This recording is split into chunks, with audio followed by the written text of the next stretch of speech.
Halo, selamat datang di channel Exploring Herbal. Ilmu herbal itu terus berkembang dengan penelitian yang dilaksanakan setiap saat di seluruh belahan dunia.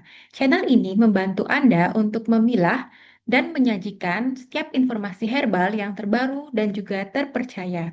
Tonton setiap video secara rutin dan lengkap sampai akhir. Semakin banyak Anda menambah ilmu, maka semakin paham Anda tentang penggunaan herbal yang ilmiah dan juga rasional. Selamat menyimak. Halo semuanya, selamat datang kembali. Kali ini kita bakal menyelami dunia yang super menarik di mana kearifan kuno ketemu sama sains modern. Dan semuanya ini terungkap dari satu tanaman yang wah luar biasa banget. Coba dibayangin, gimana kalau bunga hias yang mungkin sering Anda lihat, bahkan mungkin ada di halaman rumah Anda, ternyata menyimpan rahasia besar untuk pengobatan modern? Ya, tanaman yang kelihatannya biasa aja ini ternyata lagi diteliti habis-habisan di lab-lab canggih di seluruh dunia. Penasaran kan? Nah, semua informasi yang akan kita bahas ini datang dari sumber yang kredibel banget. Ini adalah sebuah tinjauan ilmiah dari jurnal Biocaster. Jadi para peneliti ini udah ngumpulin data bertahun-tahun khusus buat ngebongkar semua rahasia dari tanaman yang namanya Kampferia rotunda. Oke, jadi dari mana sih semua ini berawal? Sebelum kita ngomongin soal lab dan penelitian canggih, yuk kita mundur sedikit ke masa lalu. Kita perlu kenal dulu sama akar sejarah dari tanaman hebat ini. Dan inilah dia bintang utama kita, namanya Kampferia rotunda. Kalau di Indonesia, kita mungkin lebih kenal dengan sebutan kunci pepet atau temu pepet. Tanaman ini tuh satu keluarga loh sama jahe, kunyit, dan kencur. Jadi ya masih sepupuan lah mereka. Jangan salah ya, selama berabad-abad, tanaman ini bukan cuma sekedar pajangan. Oh bukan, dia ini justru komponen super penting dalam sistem pengobatan tradisional terbesar di Asia. Kita bicara soal jamu di Indonesia, Ayurveda di India, sampai pengobatan tradisional Tiongkok. Kunci papat ini udah jadi andalan yang dipercaya dari generasi ke generasi. Terus, emangnya dulu dipakai buat apa aja sih? Nah, sekarang kita bakal lihat nih, betapa banyaknya kegunaan tradisional dari tanaman ini. Siap-siap kaget ya. Jadi gini, di banyak kebudayaan, bagian yang paling sering dipakai itu rimpangnya, atau gampangnya kita sebut akarnya lah ya. Dan itu dipakai buat macem-macem banget. Mulai dari buat nyembuhin luka, ngobatin sakit perut, sampai bantu masalah kewanitaan. Ini bener-bener nunjukin kalau tanaman ini tuh serbaguna banget. Coba lihat tabel ini. Keren banget kan? Di tiap negara penggunaannya bisa beda-beda. Di India fokusnya buat luka dan tumor. Di kita di Indonesia lebih ke masalah pencernaan. Terus di Vietnam buat kesehatan menstruasi.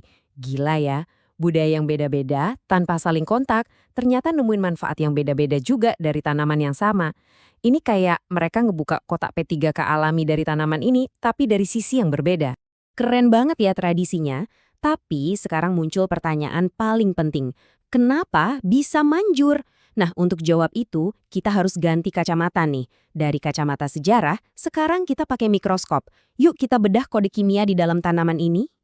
Kunci jawabannya ada di satu kata, fitokimia. Gampangnya gini, fitokimia itu adalah senyawa kimia aktif yang secara alami diproduksi sama tumbuhan. Anggap aja ini kayak paket peralatan kimia alaminya si tumbuhan. Isinya macam-macam alat buat dia bertahan hidup sekaligus buat nyembuhin. Dan ternyata, paket peralatan punya si kunci pepet ini lengkap banget. Ilmuwan itu nemuin kayak harta karun senyawa-senyawa kuat di dalamnya. Ada flavonoid dan fenol yang kita tahu itu antioksidan super. Ada alkaloid, terpenoid, wah banyak deh. Ingat kan tadi dia dipakai buat ngobatin nyeri dan radang? Yah, senyawa-senyawa inilah biang keroknya. Masing-masing dari mereka itu kayak kunci yang ngebuka satu kekuatan penyembuhan dari tanaman ini. Oke, sekarang kita masuk ke bagian yang paling saya suka. Gimana ceritanya kalau semua klaim tradisional tadi dibawa ke lab modern dan diuji secara ilmiah? Apa yang terjadi? Yuk kita lihat datanya langsung. Langsung aja, angka pertama yang bikin kaget. Dalam satu penelitian, ekstrak dari kunci pepet ini ternyata bisa nurunin kadar gula darah sampai 39,6%.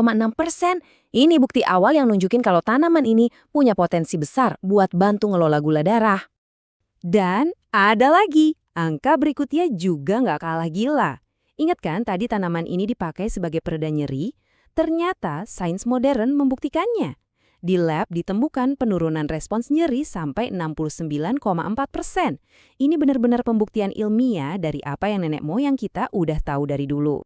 Sekarang kita geser ke sesuatu yang lebih berat lagi, penelitian kanker. Tenang, jangan pusing sama istilah teknisnya. Anggap aja angka IC5 ini kayak main golf. Makin kecil angkanya, makin jago dia ngelawan sel kankernya. Nah, angka yang kita lihat ini nunjukin kalau ekstrak kunci pepet ini benar-benar bisa ngehambat pertumbuhan sel kanker serviks di laboratorium. Ini petunjuk yang, wah, sangat kuat soal potensi anti kankernya. Sekarang coba kita lihat gambaran besarnya. Tabel ini nunjukin betapa luasnya kemampuan tanaman ini. Jadi sains itu bukan cuma ngebuktiin satu atau dua manfaat aja, tapi banyak banget. Mulai dari ngelawan bakteri, ngurangin radang, ngelindungin sel kita, sampai yang paling keren, ngelindungin DNA kita dari kerusakan. Intinya apa? Kearifan kuno itu ternyata sering banget punya dasar ilmiah yang kuat. Nah, terus artinya apa semua ini buat kita ke depannya? Yuk, kita lihat gimana penemuan-penemuan ini bisa bikin si kunci pepet jadi pemain di panggung dunia. Intinya, kita ini lagi jadi saksi sebuah perjalanan yang luar biasa.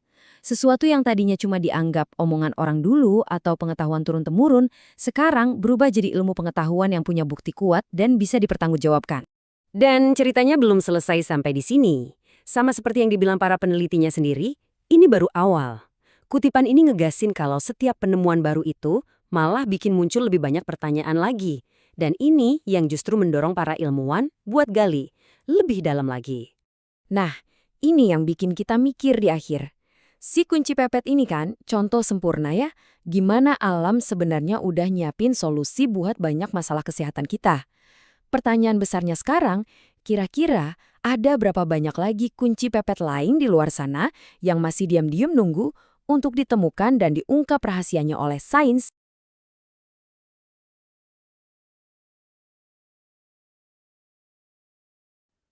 Demikianlah pembahasan video kali ini. Sampai jumpa di video berikutnya besok pagi. Jangan lupa aktifkan lonceng notifikasi sebagai pengingat. Anda juga boleh memberikan saran untuk setiap video dan mengajukan pertanyaan yang Anda bisa ketikkan di kolom komentar. Dukung terus channel ini dengan mengklik like dan subscribe. Terima kasih sudah menonton.